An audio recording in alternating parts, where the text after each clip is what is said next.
अस्सलाम वालेकुम जी। आपने सुना होगा कि दाल में कुछ काला है, लेकिन नून लीग की पूरी दाल काली है। अब आप कहेंगे कि मैं क्या बात कर रही हूँ, ये मैं नहीं कर रही हूँ, ये नून लीगी ही आकर के बात कर रहे हैं। नून लीग जो है वो इस टाइम पर मुख्तलिफ पार्ट्स में डिवाइड हो चुकी है। यहाँ पर मैं सिर्फ उन दो हिस्सों की बात करूंगी जिसके बारे में मैंने एक्चुअली बात करनी है और जिसने मुझे मजबूर किया कि मुझे इस वीडियो के अंदर उस बारे में बात करनी चाहिए। एक नून लीग जो कि काबीना में है, जो कि हुकूमत में है, और एक वो नून लीग जो कि काबीना में नहीं है। जैसे कि आपके सामने मैं दो एग्जांपल्स रख देती हूँ। काबीना वाले मुसद्दिक मलिक साहब और काबीना वाले नहीं, यानी हुकूमत वाले नहीं, राना सनाउल्लाह साहब। अच्छा, अब मुसद्दिक मलिक साहब और राना सनाउल्लाह साहब जो है वो आजकल बहुत ज़्यादा टेलीविजन शोज़ कर रहे हैं, बल्कि राना सनाउल्लाह साहब ने तो पिछले 24 घंटे के अंदर 1 2 3 4 4 या 5 शोज़ तो उन्होंने कर लिए। अच्छा, अब राना सनाउल्लाह जो हैं वो बड़े तगड़े पॉलिटिशियन हैं, बात के बहुत पक्के भी हैं और वो घबराते नहीं हैं, वो डायरेक्ट बात कर लेते हैं, ठीक है। लेकिन इस टाइम पे वो हारे हुए हैं। हमें ये चीज़ बिल्कुल फोकस में रखनी चाहिए कि वो हारे हुए हैं। और जो मुसद्दिक मलिक साहब हैं वो एक डिफरेंट ब्रीड ऑफ पॉलिटिशियन है। वो वाली उस तरह के सियासतदान नहीं है, वो उस तरह की ब्रीड नहीं है जिस तरह के राना सनाउल्लाह साहब हैं, ठीक है। वो एक ज़रा डिफरेंट ब्रीड ऑफ पॉलिटिशियन है और वो इस वक्त कैबिनेट के अंदर है। अब मुसद्दिक मलिक साहब का मैं एक टेलीविजन शो देख रही थी, मुझे तो लगा कि मुसद्दिक मलिक साहब के तो रोने निकलने वाले हैं। वैसे वो हर हफ्ते दुनिया टीवी का प्रोग्राम, कामरान शाहिद का प्रोग्राम, तो वो लाजमन करते हैं, लाजमन करते हैं, ठीक है। होती है अंडरस्टैंडिंग बाज़ लोग कि आप कंफर्टेबल होते हैं एक प्रोग्राम करने में या एक टेलीविजन चैनल में जाने में। सो मुसद्दिक मलिक साहब जो बड़े टेलीविजन चैनल्स हैं ना, 2-3 इस तरह के, उनमें जाने में वो बड़ी खुशी महसूस करते हैं और बड़ा जाते हैं और बड़ा मुस्कुरा करके अपना मौक़िफ़ देते हैं, बहुत ठहर के अपना मौक़िफ़ देते हैं। खैर उसमें भी कोई बुराई नहीं है, ठीक है, फ़ाइन, हर एक अपना स्टाइल होता है।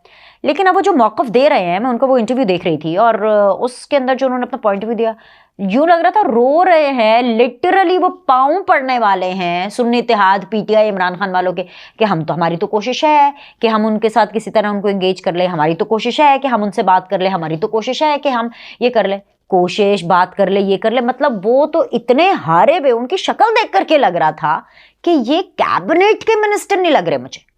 आप मेरी बात सुने, अगर आपको मेरी बात पे यकीन नहीं आ रहा ना, आप वो जाके इंटरव्यू देख लें, आप उनके बयानात देख लें। मुसद्दिक मलिक साहब के क्या है, ना चेहरे पे मुस्कुराहट है, ना कोई बॉडी लैंग्वेज ऐसी है कि भाई नहीं यार हम करेंगे, मुल्क को ठीक करेंगे भाई, अब जैसे तैसे करके आपको हुकूमत मिल गई, या आप खुश, चले मान लिया आप लोग खुश भी नहीं थे हुकूमत में मिलने में, लेकिन अब करनी तो थी, हुकूमत तो करनी है। अगर पाकिस्तान का सोचा है, रियासत का सोचा है, सियासत का नहीं सोचा है, जो भी आप लोग के फंडे हैं, तो मतलब एक बॉडी लैंग्वेज होती है, एक बात होती है। आई डोंट नो यार, या तो रमजान का असर था कि क्या था। दूसरी तरफ कट टू राना सनाउल्लाह साहब, एक इंटरव्यू में उन्होंने बोला कि जी इमरान खान साहब का जो वजूद है, जब तक उनका वजूद है वो पाकिस्तान के लिए खतरा है, यानी कि जब तक उनका वजूद है, उन्होंने बोला तब तक केओस रहने वाला है, तब तक पाकिस्तान आगे नहीं बढ़ने वाला। एक इंटरव्यू में बात की, फिर उसके बाद दूसरे इंटरव्यू में ये बात की, फिर उसके बाद तीसरे इंटरव्यू के अंदर, मतलब जो कि शहजाद इकबाल का इंटरव्यू था, जो कि मैं देख रही थी, उसके अंदर शहजाद इकबाल ने बड़े डायरेक्ट क्वेश्चन पूछे। शहजाद इकबाल ने बोला कि भाई सर आप ये किस वजूद की बात कर रहे हैं, मतलब पीटीआई तो कह रही है कि आप कत्ल की धमकियां, अब जाहिर बात है इतनी लूज बॉल अगर कराएंगे राना सनाउल्लाह साहब, तो पीटीआई को और क्या चाहिए।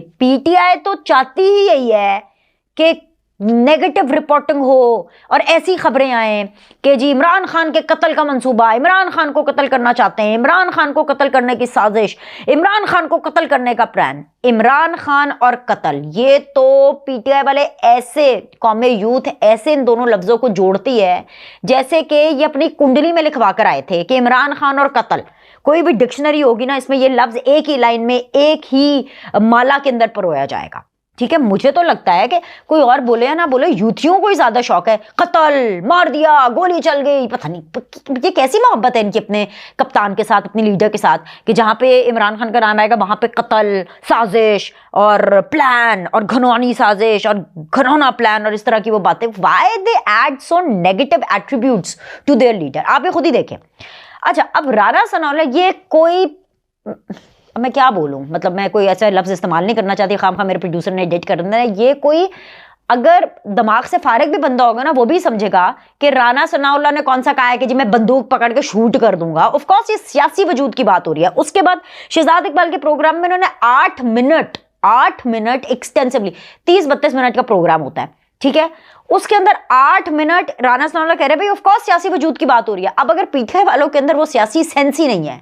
या फिर वो जानबूझकर इस चीज को इस लेवल पर लेके जाना चाहते हैं, अपने ट्विटर से भी पोस्ट कर दिया, फुसला ने भी पोस्ट कर दिया, उधर भी पोस्ट कर दिया कि कत्ल करना चाहते हैं, और फिर पता नहीं कौन कौन से गड़े मुर्दे उखाड़े।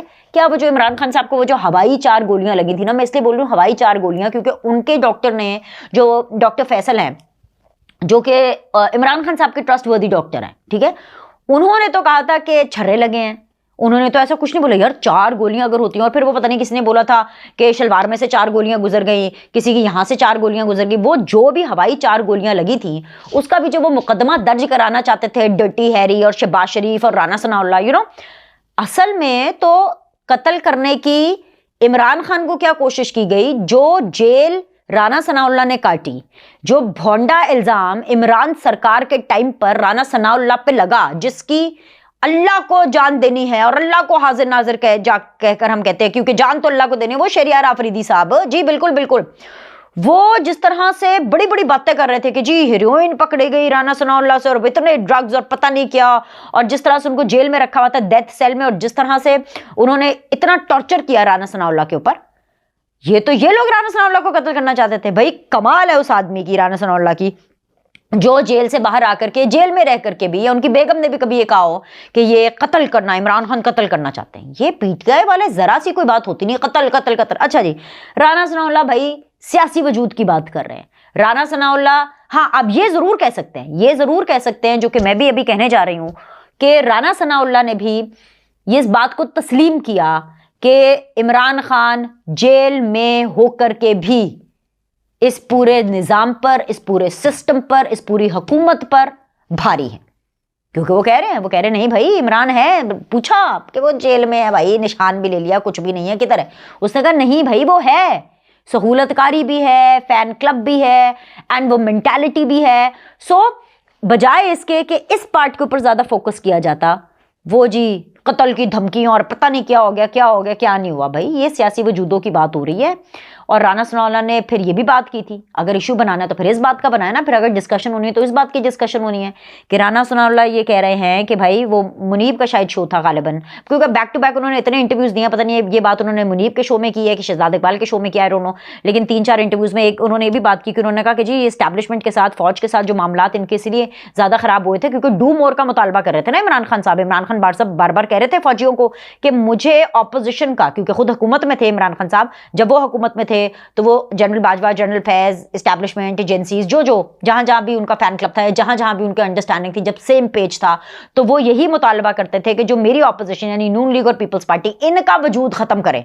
तो तब तो किसी ने नहीं बोला था कि इमरान खान जो है वो शहबाज शरीफ को कत्ल करना चाहता है, या इमरान खान जो है वो नवाज शरीफ को कत्ल करना चाहता है। और सबसे बड़ी बात यह कि नवाज शरीफ के जो प्लेटलेट्स जेल में गिरे, वो कैसे गिरे? इनकी हुकूमत में, क्योंकि उनको जहर दिया जा रहा था। तो नवाज शरीफ ने तो बाहर निकल के नहीं बोला कि मुझे इमरान खान कत्ल करना चाहता था। क्यों नहीं बोला इन लोगों ने? ये तब बोलते ना, तब ये वाली बातें करते। तो भाई नून लीग की पूरी दाल काली है। और वो मैं इसलिए भी कह रही हूं कि अभी शहबाज शरीफ साहब जो है, अब मुझे नहीं पता आप इसको तारीफ में लेना चाहते हैं, आप उनकी ये नेगेटिव एस्पेक्ट में लेना चाहते हैं। मैं सिर्फ आपको एक रिपोर्ट कर रही हूँ कि शहबाज शरीफ साहब में ये क्वालिटी तो बहुत है कि वो बहुत अंडरस्टैंडिंग है, वो बहुत समझते हैं, अंडरस्टैंड करते हैं और मुफाहमत कर सकते हैं। और वो इसलिए क्योंकि वो डिमांडिंग नहीं है इतने, ठीक है। तो राणा सनाउल्लाह तो ये कह रहे थे एक इंटरव्यू में कि भाई अगर नवाज शरीफ होते तो ये 1.5 महीने भी हुकूमत ना चलती, जिसका मतलब था कि नवाज शरीफ इतनी डिक्टेशन ना ले सकते। और डिक्टेशन सिर्फ मैं ये नहीं कह रही कि फौजियों की आ रही है, भाई ईवान सदर से भी आ रही है, मोहसिन नकवी साहब की भी अभी, क्योंकि खबरें चल रही हैं कि मोहसिन नकवी साहब कुछ अपने बंदे लगाना चाहते हैं, वो वज़ीर दाखिला हैं, मतलब उनके पास दाखिला का भी कलमदान है, तो वो अपने कुछ बंदे अपनी टीम लगाना चाहते हैं, क्योंकि उन्होंने उस टीम के साथ पंजाब के अंदर परफॉर्म किया है, या they have worked with them before that, या उनका उसके साथ ट्रस्ट लेवल है, वो कुछ अपनी टीम लाना चाहते हैं, अपने कुछ बंदे लाना चाहते हैं, शहबाज शरीफ साहब अपने बंदे लाना चाहते हैं। तो ये जो शहबाज सरकार का फॉर्मूला है, ये जो शहबाज शरीफ की दौड़े हैं, ये पिंडी एंड ऐवान सदर में होंगी। ये हुकूमत ऐसे ही चलेगी और चलेगी। ये इसलिए चलेगी क्योंकि मैं आपको पहले ही बता रही हूँ ना, आसिफ अली जरदारी एंड शहबाज शरीफ का एक लीथल कॉम्बिनेशन है। मुल्क को चलाना है, नैरेटिव, बयानिया, ये सब अभी भूल जाएं, सियासत भूल जाएं, मुल्क को एडमिनिस्ट्रेटिवली आगे चलाना है। तो इस वजह से तो ऐसे में नून लीग के पल्ले मुझे नहीं लगता कि कुछ बचने वाला है। अनटिल अनलेस ये कुछ बहुत ही एक्स्ट्रॉर्डिनरी कर सकते हैं। तो मुझे नहीं पता आप इस खबर को पॉजिटिव लेंगे, नेगेटिव लेंगे, आई डोंट नो। और ज़रूर बताइएगा कि आप इससे एग्री भी कर रहे हैं कि नहीं कर रहे, क्योंकि मैं आपको ये फैक्ट रिपोर्ट कर रही हूँ कि अब देखिए जो मोहसिन नकवी हैं और जो शहबाज शरीफ है, अब एक नॉर्मल सी बात करो, अगर मोहसिन नकवी अपने 2 बंदे लगाना चाहता है, आप मुझे खुद बताएं, ये तो कोई भी बंदा कह सकता है कि भाई जो मोहसिन नकवी लगाना चाहता है वो अपने बंदे लगा लेगा, शहबाज शरीफ को सरेंडर करना पड़ेगा। अब ये शहबाज शरीफ की क्वालिटी भी हो सकती है, अगर आप उसको एक नज़रिए से देखना चाहें, तो दूसरे नज़रिए से अगर आप देखें तो ये उनकी कमज़ोरी है, और अगर आप कमज़ोरी के पॉइंट ऑफ व्यू से देखेंगे तो ये सबसे कमज़ोर कड़ी है। आसिफ अली जरदारी ज़्यादा हैपनिंग, ज़्यादा पावरफुल, मोहसिन नकवी ज़्यादा हैपनिंग, ज़्यादा पावरफुल। मैं तो वैसे भी कहती हूँ कि मैं बड़ी होकर मोहसिन नकवी बनना चाहती हूँ भाई, मैं बनना चाहती हूँ कि मुझे भी यही सब पावर मिले, मैं CM भी बनूँ, मैं PM भी बनूँ, मेरा अपना न्यूज़ चैनल भी हो, मैं बहुत मोतबर सहाफ़ी भी हूँ, और मेरे जो है हर जगह पे कनेक्शन हो। वाई नॉट, हम क्यों नहीं एम कर सकते ये? सो द पॉइंट इज कि that is a success story, right? So Shahbaz Sharif की ये कमज़ोरी है। अगर आप इसको दूसरे एंगल से देखेंगे, पॉजिटिव अगर आपने देखना है, तो भाई सिर्फ शहबाज शरीफ ही ये सब कुछ लेकर के चल सकते। तो ऑफकोर्स अगर नवाज शरीफ इनकी जगह पर होते तो नवाज शरीफ ऐसा थोड़ी होता कि जो मोहसिन नकवी ने कहा वो मानेंगे, जो आसिफ अली जरदारी ने कहा वो मानेंगे। सो मामला ये है कि ये हुकूमत और जो नून लीग की, जो मैं कह रही हूँ ना, दाल पूरी की पूरी काली हो चुकी है, वो काली इसीलिए हुई है कि जब आपके प्राइम मिनिस्टर की, जिनका ताल्लुक नून लीग से है, जो कि नून लीग के प्रेसिडेंट भी हैं, उनका तर्ज हुक्मरानी और उनकी फैसला साजी पिंडी प्लस दिस ऐवान सदर और इनके बीच में शटल करती रहेगी। बिकॉज देखें, आसिफ अली जरदारी साहब की बड़ी अच्छी बॉन्डिंग है मोहसिन नकवी के साथ, मोहसिन नकवी की बहुत अच्छी बॉन्डिंग है शहबाज शरीफ साहब के साथ, बॉन्डिंग सबकी बहुत अच्छी है। लेकिन आसिफ अली जरदारी और मोहसिन नकवी, बिकॉज मोहसिन नकवी को इंड्यूस सिस्टम के अंदर आसिफ अली जरदारी ने किया था। आसिफ अली जरदारी साहब ने कहा था कि बच्चा है मेरा बच्चा है, यू नो। और वहाँ से इस्टेब्लिशमेंट के साथ भी मोहसिन नकवी का एक बहुत अच्छा रेपो है, बहुत अच्छा ट्रस्ट लेवल है। नवाज शरीफ और शहबाज शरीफ तो छोड़ें, शहबाज शरीफ से कहीं ज़्यादा इस्टेब्लिशमेंट का ट्रस्ट लेवल मोहसिन नकवी पे है, ठीक है? सो आप उसी से समझ जाएं कि शहबाज शरीफ साहब की इस वक्त क्या पोजीशन है, और जो शहबाज शरीफ की पोजीशन होगी वही पोजीशन नून लीग की होगी। तो समझने वालों के लिए तो इशारा ही बहुत है। तो भाई ये काली दाल है, मुझे नहीं पता आपने कैसे खानी है कैसे नहीं खानी, लेकिन ये है कि इस टाइम पर मुल्क के बारे में हम सबको सोचना चाहिए। लाइक करें, सब्सक्राइब करें। आपसे अगली वीडियो में मुलाकात करते हैं।